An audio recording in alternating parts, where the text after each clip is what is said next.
আমার সামনে যারা শ্রোতা বসে আছেন তাদেরকে।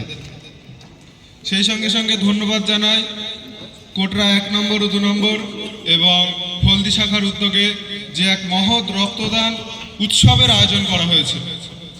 যারা বিগত দিনগুলিতে আমরা দেখেছি অক্লান্ত পরিশ্রম করে আমাদের এই প্রত্যন্ত গ্রাম অঞ্চলে এমন একটা মহৎ উৎসবের আয়োজন করেছে, তাতে আমরা গ্রামবাসী হিসেবে গর্বিত।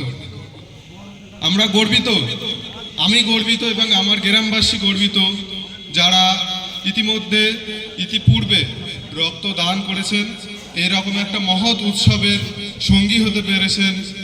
এবং তাদেরকে স্বাগত যারা ইতিমধ্যে আসছেন এবং রাস্তায় আছেন, যারা রক্তদান করার জন্য বাড়ি থেকে বেরিয়েছেন, আসছেন এবং যারা নাম লিখিয়েছেন তাদেরকে সুস্বাগত। সেই সমস্ত সুচিন্তান মানুষদেরকে স্বাগত, যারা রক্তদানের মতন এমন একটা মহৎ উৎসবে আমাদের সঙ্গে কাঁধে কাঁধ মিলিয়ে গিয়ে চলছেন।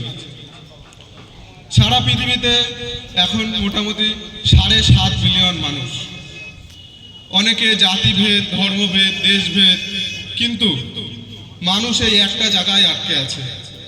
বিজ্ঞান এখন অনেক উন্নত, অনেক দূর এগিয়ে গেছে বিজ্ঞানের প্রসার। প্রশান্ত মহাসাগরের মারিয়ানা খাত থেকে শুরু করে মঙ্গল গ্রহের কিনারা পর্যন্ত পৌঁছে গেছে বিজ্ঞান।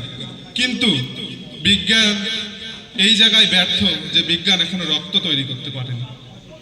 হয়তো এটা আমাদের সৌভাগ্য যে বিজ্ঞান এখনো রক্ত তৈরি করতে পারেনি। কেন বলছি? কারণ এই রক্তই এমন একটা জিনিস যেটা আমাদেরকে এক সুতোয়, এক সূত্রে, এক সেতুতে বেঁধে রেখেছে, মানুষের সঙ্গে, জীবনের সঙ্গে। রক্তদান মহৎ দান, রক্তদান জীবন দান। আপনার অনেক পয়সা থাকতে পারে, আপনি পয়সা দিয়ে কারো জীবন বাঁচাতে পারবেন না, কিন্তু আপনার পয়সা নেই, আপনি পয়সা না থাকা সত্ত্বেও রক্ত দিয়ে জীবন দান করতে পারবেন।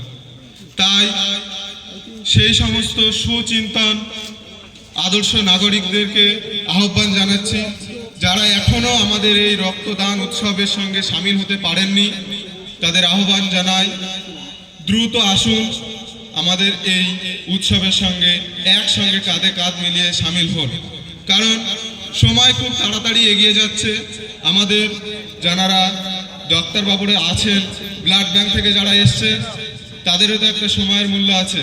ঠিক সময়ে তো রক্তটা ঠিক জায়গায় পৌঁছে দিতে হবে, ব্লাড ব্যাংকে পৌঁছে দিতে হবে।